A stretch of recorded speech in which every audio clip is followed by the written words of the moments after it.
Bonjour. Voilà, pour l'instant, c'est un peu, voilà, c'est moi l'équipe, mais Sarah, Sarah que vous avez vue à l'accueil, qui est donc une volontaire en service civique, m'a rejointe en octobre, et donc ça fait du bien. Il y a un pool de bénévoles en fait qui assure l'accueil des compagnies, donc qui se relaient. Donc si vous avez envie d'être bénévole, vous pouvez aussi.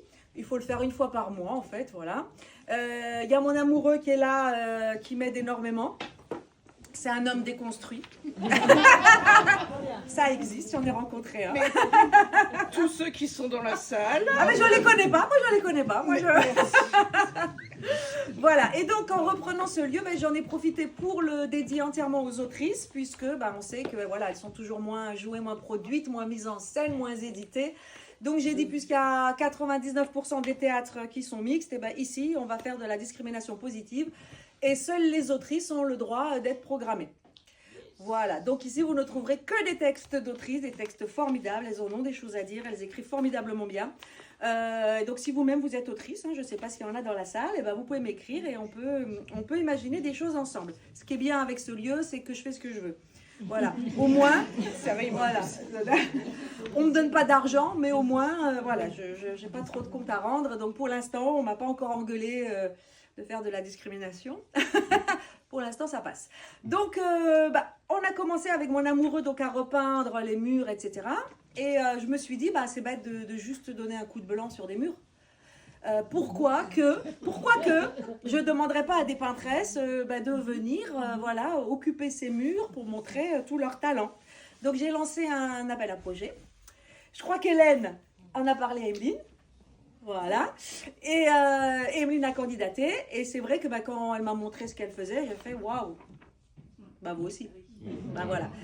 Viens Coco, viens, il y a de la place, viens devant, voilà. Ça correspondait pile poil en fait au lieu, ça correspondait en plus ses couleurs, et donc je lui ai dit tu as carte blanche, et en fait c'est elle qui a pensé, j'avais même pas pensé pour vous dire le local des autrices, elle m'a dit si je faisais des autrices. Et j'ai dit, c'est pas con. Et donc, elle les a choisis. Voilà, elle a choisi les autrices. Par contre, je n'ai rien dit. Et elle va expliquer tout à l'heure sa démarche. C'est la deuxième question, il faudra attendre un petit peu. Pourquoi celle-ci? Voilà. Et donc, moi, je suis très heureuse que ce soit Emeline pour sa démarche. Et du coup, elle devient pendant 1 an artiste, peintresse associée au lieu. Et donc, voilà, donc là, c'est la première comment on pourrait dire, événement qu'on organise. Mais il y en aura d'autres. Et puis, on a fait un petit fascicule pour la présenter, qui sera à l'entrée. Donc, tous les spectateuristes pourront, découvrir son travail. Et puis, on va essayer, à l'extérieur, d'afficher ses œuvres. Par exemple, 3 par mois qu'on fera tourner. Voilà, de façon à ce qu'elle soit toujours visible. Et puis, ce qu'on va faire aussi, c'est que le 4 février, notez, je vais faire une soirée hommage à Gisèle Pellicot. Elle est à l'envers. Là, vous allez la voir. Et comme je me suis rendu compte aujourd'hui, parce que je n'avais pas encore tout vu, que Emeline a peint Gisèle Pellicot, on va faire une vente aux enchères de son tableau pour une association qui s'occupe d'accompagner les femmes victimes de violences. Donc le 4 février, notez, le 4 février. Et il y aura aussi Chloé Thibault. On va une table ronde sur la culture du viol et une table ronde sur l'affaire Pellicot de façon plus précise, et notamment comment la justice encore aujourd'hui traite les affaires de viol. 4 février. Voilà, donc c'est tout. Après, de toute façon, quand vous sortirez, je vous donnerai un petit programme du lieu. Vous avez la programmation jusqu'à la fin décembre, et là, je suis en train de travailler à la nouvelle.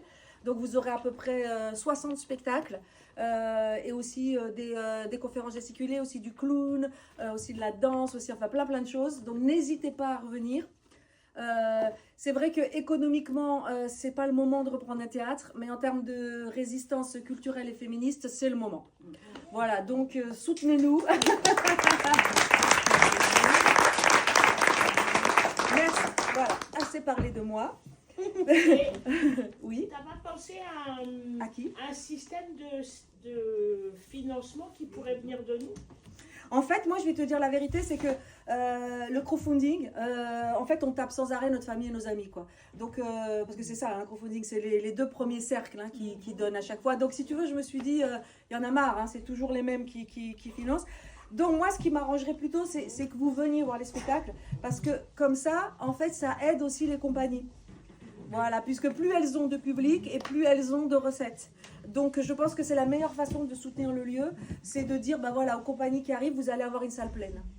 Tu vois, et comme ça, bah, c'est pas que toujours les mêmes, en fait, même si c'est toujours là le cercle un peu militant, mais après, ça va faire des petites. Voilà, donc c'est la meilleure façon de nous soutenir, c'est vraiment celle-là, c'est de venir voir les spectacles. Vraiment, voilà.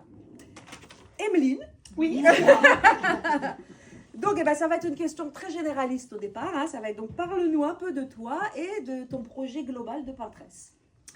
Alors, merci à tous d'être là déjà, et à toutes surtout, bien sûr. En fait, j'ai commencé le dessin et la peinture assez récemment. J'essaye de choper les deux profs. Marie, qui est là, et Aurélie, qui se cache habilement. Ont été mes profs adorés. Elles le sont toujours d'ailleurs, parce qu'on ne cesse jamais d'apprendre en fait, et très précieuses. Et j'ai commencé donc très tardivement, puisque j'ai commencé l'année du Covid. Comme chacun sait, on s'ennuyait bien cette année-là. Hein. T'as commencé que en 2020 ? Oui. Waouh. Ah ouais. Tu peux la refaire celle-là pour la caméra, c'est pas mal. Hein. Attends, tu as commencé que en 2020 ? Oh ouais. Waouh. J'avais l'impression que c'était... Ah ouais, d'accord. Bah dis donc, t'as bien rattrapé le temps. Ouais, j'ai produit. Ah ouais. Et là, il y a de la place, monsieur. Venez devant, n'hésitez pas. Voilà. Et donc j'ai continué. Et la passion entraînant les choses, j'essaye aujourd'hui de me professionnaliser, même si je travaille toujours à la ville de Paris. Où je crois les gens sont nombreux ce soir. Ville de Paris. Oui, enfin toi, moyen. Donc je travaille beaucoup dans le domaine social et RH tout au long de ma carrière. Et ce qui a beaucoup résonné dans les œuvres, Daniel relève Gisèle, c'est très drôle en même temps. Surtout l'aspect social, mais on en reparlera aussi pendant la visite guidée tout à l'heure. Autour d'un verre aussi, je serai à votre disposition, mais on parlera des aspects sociaux qui ont aussi marqué mon œuvre. Voilà. Parce qu'Emeline, elle pense que vous êtes là uniquement pour le verre. Hein. Dites-lui que c'est faux. Il y a donc du blanc, du rouge et du rosé. Ma deuxième question, c'était celle-là. Pourquoi as-tu voulu répondre à l'appel à projet du local des autrices ? Parce que peindre sur des murs, tu ne l'avais jamais fait. Peinture murale, non, jamais. J'ai jamais fait de street art. Alors j'en ai fait une fois à New York. Histoire d'être un peu prétentieuse. Mais bon, bref, en tout cas. Ouais. C'est tout à fait toi, prétentieuse, c'est tout à fait toi, oui. Donc, pas de peinture murale, effectivement, c'était une première, mais ça m'a tout de suite parlé parce que, évidemment, c'est un projet féministe et que toute mon œuvre est quand même très marquée par le féminisme, évidemment. Ensuite, le théâtre aussi, évidemment. On a aussi, j'ai beaucoup de camarades de théâtre dans la salle. Alors, mais j'ai joué au théâtre pendant 10 ans, je pense. On a joué au théâtre pendant 10 ans. Et j'ai joué notamment Valérie Solanas, donc une grande féministe aussi, oubliée ou plutôt maltraitée par l'histoire, parce qu'on s'en souvient que comme étant celle qui a tenté de tuer Andy Warhol. C'est évidemment beaucoup plus compliqué que ça. Andy Warhol n'était pas quelqu'un de très gentil en vrai, c'était un commercial plus qu'un peintre, on peut le dire. Et Valérie Solanas, donc sa vie était passionnante, donc ça m'a aussi beaucoup impacté le fait que ce soit le local des autrices. D'accord, donc c'est toi, comme je le disais tout à l'heure, qui m'a proposé des autrices. Alors pourquoi celle-ci ? Alors, j'ai voulu varier. Ce qui était le plus important pour moi, c'est qu'il n'y ait pas que des blanches, que ce ne soit pas ethnocentré sur l'Occident, qu'on soit vraiment sur quelque chose d'universaliste, donc pas que des blanches, encore une fois, pas que des françaises aussi, important, et pas que des femmes connues. Il y a des femmes connues parce que ça attire aussi, il faut être clair. Hein. L'idée, c'est aussi que le hall soit attractif de l'extérieur Et c'est bien aussi parce que c'est vitré. Et on a vu, même quand je peignais, on voyait les gens s'arrêter, curieux. Et ça, c'est important pour nous aussi pour faire connaître le local, qu'on le voit bien de l'extérieur, donc des figures géantes, mais aussi faire connaître des autrices inconnues. Pour moi, c'était important. Donc, on a une autrice taïwanaise, dont je ne prononcerai pas le nom à nouveau, mais on a aussi deux femmes racisées américaines. Et pour moi, c'était vraiment important ça, parce que je crois beaucoup aux discriminations intersectionnelles qui se rajoutent les unes aux autres. Il y a aussi homo, hétéro, et il y a, voilà. Donc, je voulais une variété de personnes représentées. Pas une seule femme occidentale type. Et comme ça nous permettra en effet de faire des animations, voilà, même auprès des jeunes, pour Sur leur le faire quartier. découvrir, exactement, sur le quartier, pour leur faire découvrir ces autrices que moi-même, grâce à toi, j'ai découvertes. Alors, qu'est-ce que... Oui, où en es-tu? Où en es-tu aujourd'hui dans ton parcours d'artiste? Bah, écoute... Ça fait pompeux comme question, non? Ouais, un petit peu, c'est pas grave. Où en es-tu aujourd'hui dans ton parcours d'artiste? Nulle part. Non, je plaisante. Non. Alors, il s'avère que hier, j'ai appris que l'une de mes œuvres, mais qui n'est pas exposée là, était retenue pour une expo dans le Minnesota. Maintenant, il faut que je l'expédie dans le Minnesota. Moi, je vais blinder le prix. Ah bah oui, faut intégrer le prix du voyage. Donc j'ai déjà une œuvre qui est sélectionnée pour une expo dans le Minnesota. J'en ai une autre qui a été sélectionnée pour une expo en ligne en Californie. Voilà. Profitez d'elle, elle va bientôt partir. Oui, hein. Et j'ai une œuvre qui a été sélectionnée dans un livre de collage pour le coup. Et j'étais parmi les 3 premières. Et donc j'ai une récompense. Et je suis en attente, sur une liste d'attente pour une résidence en Géorgie, mais pas en Europe, hein, l'autre Georgia. Oui, c'est mieux. Qui dit ça? Bah dis donc, hein. Quel parcours, hein. Ben oui, surtout que j'ai candidaté que depuis cet été.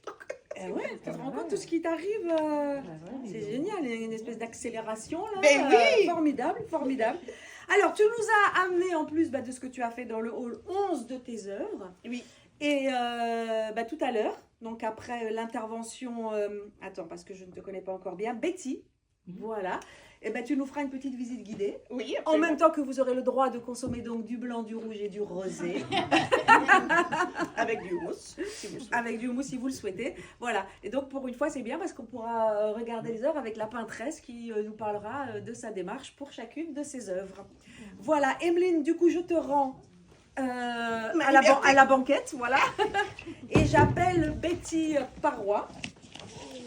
Oh. Voilà.